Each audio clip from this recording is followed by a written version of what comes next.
these types of considerations we do have to look at in our engineering analysis.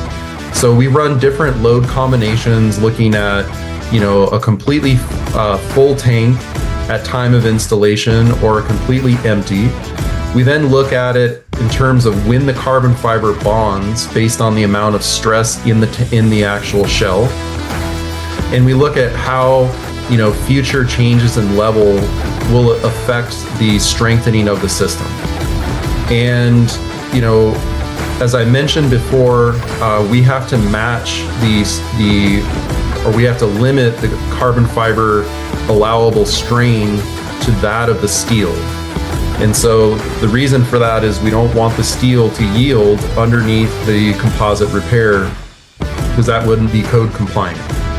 So we do take into account those considerations from a structural strengthening standpoint for tensile loading.